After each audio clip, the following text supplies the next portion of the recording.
What's up and welcome to the reading list. Today I'm going to talk to you about the first book. I used to be a miserable fuck. The reason I want to start a reading list and talk to you about this book and these 5 others is because they literally have changed my life. They've changed the way I think, and I honestly think if you want to change, if you want to change your mindset, if you want to change your path, your journey, trajectory for life, then reading some of these books can really kickstart you, give you the kick up the ass that you need to change your life and change your mindset. So I'm going to tell you why this book can change your life. It changed mine when I first read it back in 2019, when I quite literally was a miserable fuck. Let's get started. Now, I want to start with my favourite quote from the book. There was literally so many in this book, and the quote is, "Seeking nectar means to simplify. Look closer and find life in your life." Now remove the start bit. For me it is, find life in your life. Now, it was difficult to find this quote because there are so many good quotes in this book, but when you actually understand, you think about the words find life in your life, it really starts to change your mindset and the way you think. So the author talks about the fact that happiness doesn't just fall into our laps. We need to find it. We need to produce it. We must be able to find joy and happiness in the mundane parts of life, you know, the everyday. So here are some examples. Your first cup of coffee in the morning, find joy in that. The way you make it, the way it smells, the way it feels when you hold it in your hand, that is finding joy in your life. Your walk to work, maybe it's conversations you have throughout the day, rather than always trying to think, I'm guilty of this. I quite often find myself thinking about other things, like for example what I'm doing in maybe an hour's time or later that night, or what's happening at the weekend, or I forgot to do something else, rather than just stopping and literally just enjoying the moment that you are in. So it can be anything, it can be something daft, it could literally be the way you lay out your clothes for the next day, or the way you wash yourself in the shower, the way you brush your teeth. Just finding joy, finding happy moments in the simplest of things in life. For me, finding life in your life, the best quote in this book. Okay, let's give you a bit of context. The man that wrote this, the author, is called Mr. John Kim.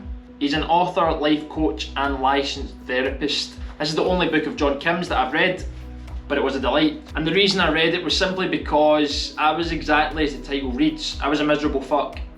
It was right before my second operation on my knee, and I was feeling really low. So I'd had one ACL surgery, I was about to get another surgery, and I was feeling really low. I was finding no joy in my life. I was really quite down, and to the point where I was just miserable. So when I was at Dundee United, they trained in St Andrews. There was a beautiful bookshop in St Andrews that I used to go to quite often after training. It was really nice, it was quite calming. There was an amazing selection of books. In the winter they had this wee log burner on, so it was pretty cosy, it was just really nice. It was called Topping and Company on Greyfriars Lane. It was amazing. If you're ever in St Andrews, go and check it out. I came across this book here at a time when I was really low. It caught my attention at a time when I was pretty down and quite frankly depressed. I opened up the first page and I instantly resonated with the book. The reason for this was because the first few pages read, "This book is dedicated to anyone who has been in a dark place, who has ever felt lost or disconnected, anyone who has felt greyed out and purposeless."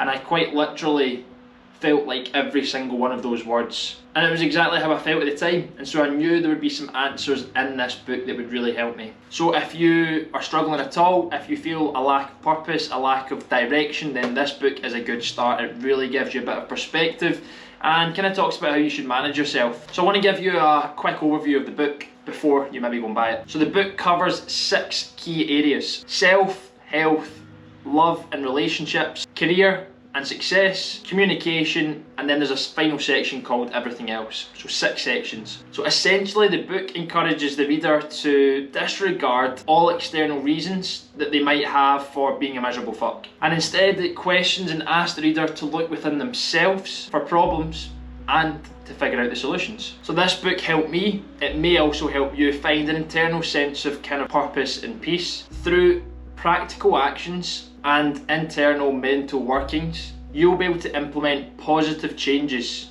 in your life from this book.